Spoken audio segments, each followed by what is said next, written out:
1 minute ago, investigators revealed something that could completely change the mystery surrounding the disappearance of Nancy Guthrie. And suddenly, a simple car is no longer just a car.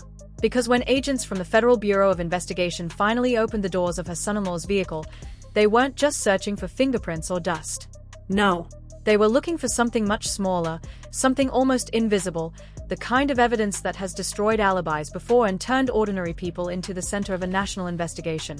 So here's the question nobody can stop asking tonight. What exactly was inside that car? Was it just another dead end in a case already drowning in theories? Or was it the one discovery capable of flipping the entire investigation upside down? Because sources close to the investigation say the search wasn't quick, it wasn't casual. It was slow, careful, almost surgical. Seats examined, floor mats lifted, the trunk inspected inch by inch. And according to early whispers coming out of the investigation, something inside that vehicle might matter far more than anyone expected. The real question now? Did investigators just uncover the clue that could finally explain what happened the night Nancy Guthrie disappeared? Or did they just open the door to an even darker mystery? The moment investigators turned their attention to the vehicle belonging to Nancy Guthrie's son-in-law, something about the entire case quietly shifted. Up until that point, most of the discussion surrounding Nancy's disappearance had been built on speculation. Rumors floating through neighborhoods. Online theories spreading faster than investigators could confirm or deny them. Everyone had a question. Everyone had an opinion, but very few people had actual evidence. And in investigations like this, evidence is the only thing that matters. That's exactly why agents from the Federal Bureau of Investigation eventually focused their attention on one object that had been sitting quietly in the background of the story the entire time. A car. Not a dramatic suspect. Not a shocking confession. Just a vehicle parked like thousands of others across the country every single day. But detectives know something the public often forgets. Cars move. They travel between places. They carry people from one location to another. And sometimes, without the driver even realizing it, they carry something else. Evidence. Which meant the son-in-law's car wasn't just another vehicle anymore. It had suddenly become a silent witness in one of the most confusing disappearance cases investigators were trying to solve. And when investigators began reviewing the timeline surrounding the night Nancy Guthrie vanished, something about that vehicle kept appearing again and again in their notes. Where had it been? Who had access to it? And perhaps the most uncomfortable question of all, could it have been used during the hours investigators were still struggling to explain? Now, before anyone jumps to conclusions, detectives in cases like this always start with the same principle. The people closest to a missing person are examined first. Not because they are automatically guilty, but because they are most likely to have answers. That meant family members, neighbors, friends, and anyone who had contact with Nancy during the final days before she disappeared suddenly became part of a much larger picture investigators were trying to reconstruct. And somewhere inside that picture, the son-in-law's vehicle was quietly sitting in the middle of the timeline. So investigators did what forensic teams always do when a vehicle becomes potentially important. They prepared for a full forensic examination. Now here's where things start to get interesting. Because a forensic vehicle search is nothing like the way people imagine investigators looking through a car. It isn't quick. It isn't chaotic. And it definitely isn't someone casually opening doors and glancing inside. It's slow. Extremely slow. Every inch of the vehicle has to be documented before anything is touched. Photographs are taken from multiple angles. The position of the seats is recorded. The mirrors. Personal belongings. Even something as small as a receipt or loose coin can become important later. Why? Because once investigators begin collecting evidence, the condition of the vehicle changes forever. Which means they must capture exactly what the car looked like the moment it came into their possession. Only after that careful documentation process do the real forensic specialists begin their work. And this is where the search turns almost microscopic. Investigators begin examining areas most drivers never think about. The seams of the seats where fibers can become trapped. The edges of floor mats where soil particles collect. Door handles, steering wheels, dashboard surfaces. Every location someone's hand might have touched. Every place clothing might have brushed against. Because forensic science has taught investigators something fascinating over the years. Whenever two surfaces come into contact, something transfers. A fiber from a jacket. A strand of hair. A tiny particle of soil. These fragments are often so small the human eye cannot see them. But under laboratory analysis, those fragments can tell a story. And that's exactly the story investigators were hoping to uncover inside the son-in-law's vehicle. Did anything inside that car connect it to Nancy Guthrie? Now at first, the search appeared routine. Vehicles connected to timelines are examined all the time in investigations like this. But detectives were still trying to answer a critical question surrounding the night Nancy disappeared. Movement. Where had people gone? Who had traveled where? And what vehicles may have been used during those unexplained hours?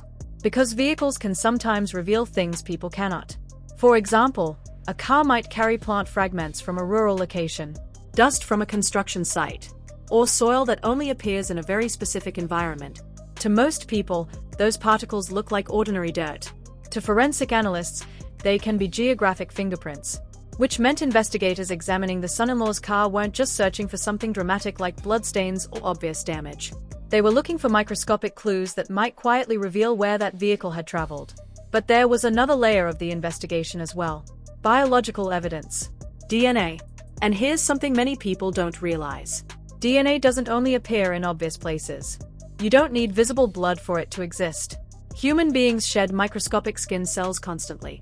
Touch a door handle, lean against a seat, brush your sleeve against fabric, and tiny traces of your DNA can remain behind long after you leave. Which meant forensic specialists carefully examined areas inside the car where someone might have made contact. Seat fabric, seat belts, armrests, door handles, even the interior of the trunk. And yes, the trunk quickly became one of the most important areas investigators focused on. Because in many criminal cases, the trunk can act almost like a temporary storage space. Objects are placed there briefly. Bags, clothing, tools, sometimes items someone intends to move from one location to another. Even if those objects are removed later, tiny fragments can remain behind. Fibers from fabric, dust particles, biological traces invisible to the naked eye. That's why forensic teams treat the trunk with extraordinary caution. They photograph every surface before collecting samples. They use adhesive lifts to gather fibers. Specialized vacuum systems capture microscopic particles trapped in the lining. Every sample is carefully sealed and labeled. And as investigators continued working through the son-in-law's vehicle, they knew something important. The search itself wasn't the final answer. The real answers would come later, inside a laboratory. Because forensic evidence doesn't reveal its secrets immediately. Fibers must be compared with reference materials. Soil particles analyzed. DNA samples processed through complex testing procedures. And each of those tests takes time. Days sometimes. Weeks in more complicated cases. But detectives already understood the enormous significance of what they were doing. Because the results of this examination would eventually push the investigation in one of two directions. If any trace inside the vehicle connected it to Nancy Guthrie, investigators would immediately begin asking new questions. How did that connection occur? When did Nancy come into contact with the vehicle? And who had been driving it during the hours surrounding her disappearance? Those answers could dramatically reshape the entire case. But investigators were also preparing themselves for another possibility. The possibility that the vehicle might contain absolutely nothing connected to Nancy at all. No fibers. No biological traces. No environmental evidence linking the car to locations investigators were studying. And strangely enough, that outcome could be just as powerful. Because if the forensic examination revealed no connection between the vehicle and Nancy's disappearance, the theory surrounding the son-in-law's car would begin to weaken. Which would mean investigators would have to look somewhere else. Somewhere they hadn't been looking before. That's the complicated reality of cases like this. Every piece of evidence either strengthens a theory or quietly destroys it. And right now, somewhere inside a forensic laboratory, the tiny fragments collected from that vehicle were waiting to be analyzed. Fibers, dust, particles so small most people would never even notice them. But those microscopic traces might soon answer a question that has haunted investigators from the beginning. Was the son-in-law's vehicle connected to the disappearance of Nancy Guthrie? Or had detectives been chasing the wrong lead all along? While the samples collected from the vehicle were being processed, the investigation surrounding Nancy Guthrie quietly entered one of its most tense and unpredictable phases. Because once evidence leaves the scene and enters the laboratory, something strange happens. The case becomes a waiting game. Investigators can no longer rely on speculation, interviews, or theories floating around social media. Everything suddenly depends on science, on microscopes, chemical analysis, and the kind of forensic testing that has solved some of the most complicated cases in modern criminal history. And somewhere inside a secure forensic lab connected to the Federal Bureau of Investigation, technicians began examining the microscopic traces collected from the son-in-law's vehicle.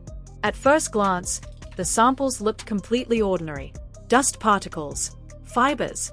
Tiny fragments gathered from seat seams and floor mats. Nothing dramatic. Nothing that would instantly scream evidence to the average person. But forensic analysts know something the rest of us don't. Sometimes the smallest particle can become the loudest witness in the entire investigation. One fiber can reveal what someone was wearing. One hair strand can place a person inside a location. One grain of soil can expose where a vehicle has traveled, which meant every tiny fragment collected from that car had the potential to shift the entire direction of the case. Inside the lab, technicians began the slow process of cataloging each sample.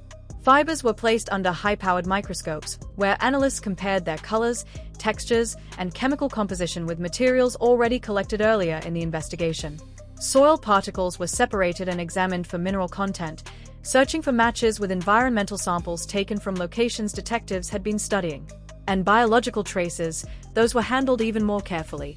Because if DNA connected to Nancy Guthrie appeared inside the son-in-law's car, the implications would be immediate and impossible to ignore. But as the testing began, investigators working the case faced a growing wave of pressure from the outside world. Online speculation was exploding. Social media users were dissecting every rumor connected to the investigation. Amateur detectives were creating elaborate theories about what may have happened the night Nancy vanished. Some were convinced the vehicle held the key to everything. Others believed investigators were focusing on the wrong person entirely. And that kind of attention creates a dangerous environment around an active investigation. Because once public speculation begins spreading, it becomes incredibly difficult to separate facts from noise. Which is why detectives kept repeating the same message behind closed doors. Let the evidence speak. And that evidence was still being examined. One of the most fascinating parts of forensic science involves something investigators call transfer evidence. It's a simple concept with massive consequences. Whenever two surfaces touch, materials transfer between them. A jacket brushing against a seat leaves fibers behind. Shoes stepping onto floor mats drop tiny soil particles. A person leaning inside a car may leave microscopic skin cells behind without even realizing it. Those traces are invisible to us. But under forensic analysis, they become incredibly revealing. And that's exactly what laboratory specialists began searching for inside the vehicle.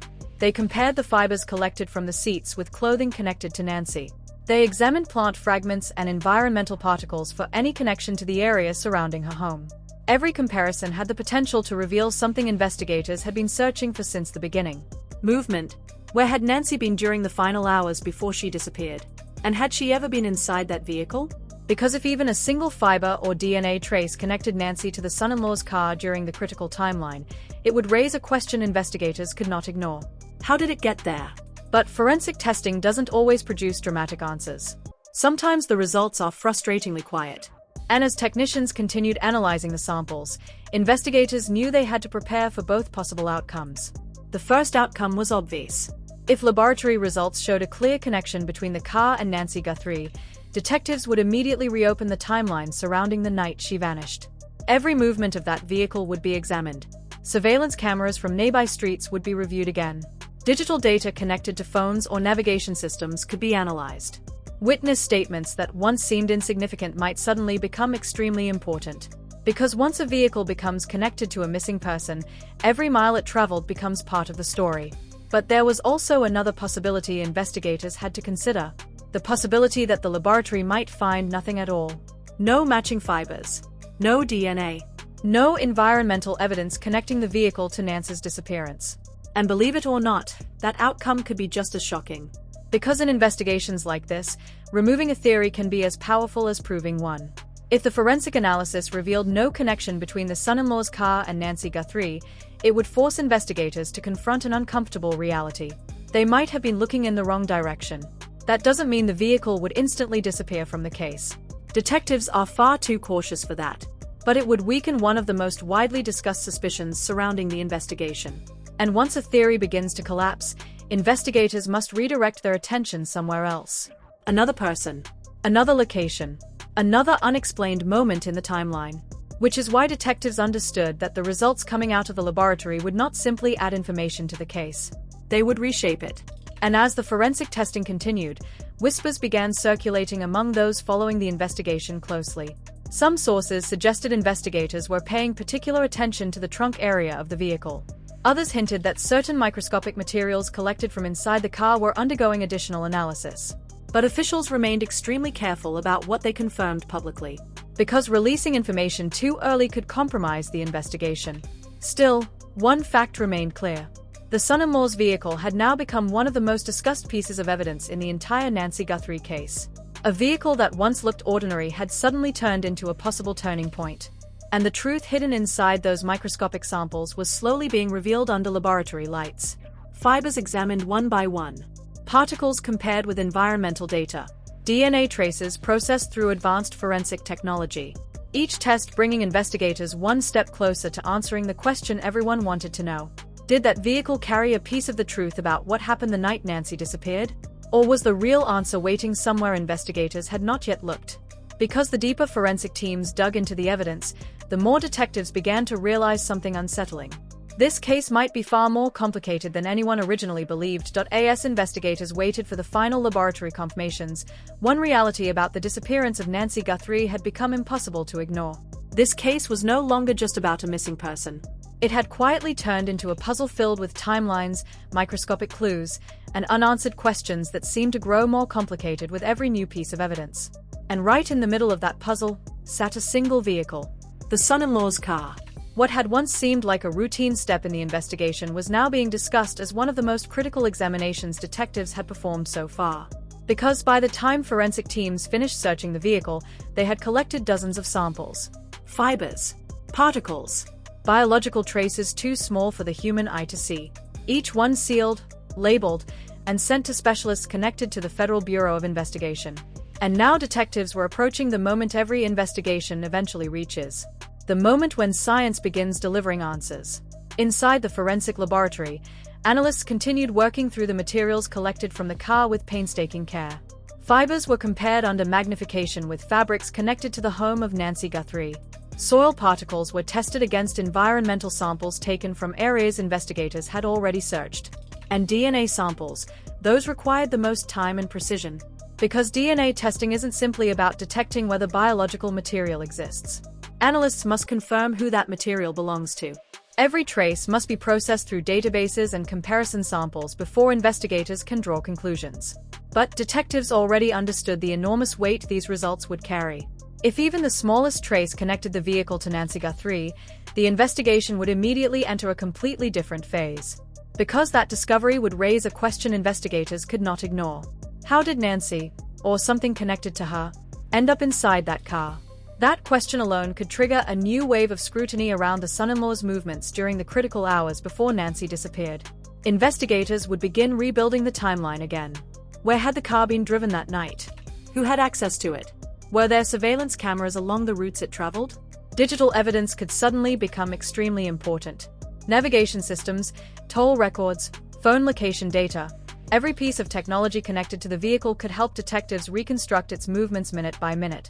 And if those movements placed the vehicle somewhere unexpected during the timeline of Nancy's disappearance, the investigation could change overnight. But investigators were also preparing themselves for a completely different outcome. The possibility that the laboratory might reveal something far less dramatic. Nothing. No matching fibers. No biological traces linking Nancy to the vehicle.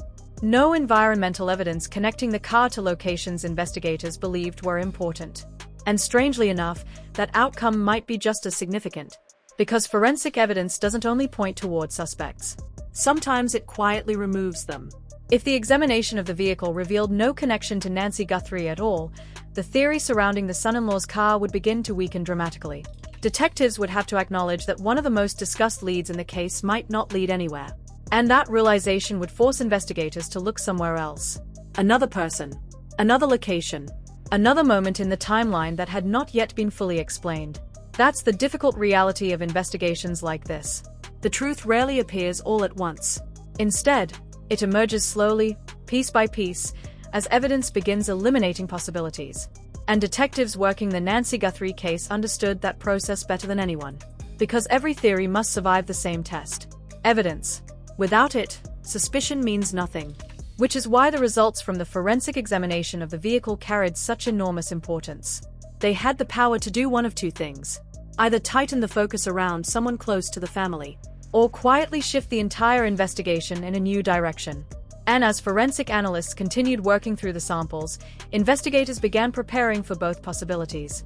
If the results connected the vehicle to Nancy, detectives would need to act quickly. Interviews might be reopened, timelines reconstructed, digital records examined again with new urgency. But if the results showed no connection at all, the investigation would enter another phase entirely. Because the absence of evidence inside the vehicle would suggest that whatever happened to Nancy Guthrie likely occurred somewhere else. In another place, possibly involving someone investigators had not yet fully examined. That's what makes disappearance cases so challenging.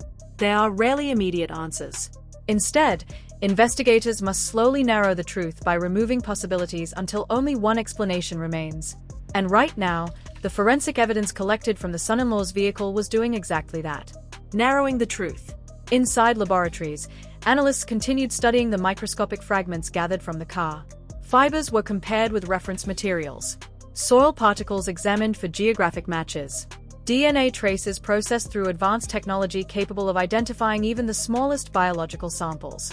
Each test moving detectives one step closer to understanding what really happened during the hours before Nancy Guthrie vanished. But until those results were officially confirmed, one question continued hanging over the entire investigation. What exactly had investigators discovered inside that vehicle? Because sometimes the most important evidence in a case isn't obvious. It isn't dramatic. It isn't something people notice right away. Sometimes the truth hides inside the smallest fragments, waiting for science to reveal what the human eye cannot see. And somewhere within those microscopic traces collected from the son-in-law's car, investigators believe the next chapter of the Nancy Guthrie mystery may finally be waiting to emerge. And now the question everyone is asking tonight is simple, but the answer could change everything. What if the truth about *** Nancy Guthrie's disappearance has been hiding in plain sight this entire time? A single vehicle. A few microscopic particles. Evidence so small it could sit unnoticed for months, yet powerful enough to reshape an entire investigation. Investigators from the ** Federal Bureau of Investigation ** are still analyzing the materials collected from the son-in-law's car, and until those final results are confirmed, the mystery remains wide open. Every fiber, every particle, every trace of DNA could become the clue that either strengthens suspicion or completely destroys one of the most talked about theories in the case. And that's what makes this story so chilling. Because sometimes the biggest secrets in an investigation are hidden in the smallest details. So now we want to hear from you. Do you think the vehicle will turn out to be the key to solving what happened to Nancy that night? Or do you believe investigators may have been looking in the wrong place all along? Drop your thoughts in the comments below. Your theory might be closer to the truth than anyone expects. And if you want more deep dives into shocking mysteries, controversial investigations, and the stories nobody else is willing to question, make sure you like this video, subscribe to the channel, and turn on notifications so you never miss the next breaking update. Because the Nancy Guthrie case is still unfolding, and the next discovery could arrive at any moment. Stay curious, stay questioning, and we'll see you in the next investigation.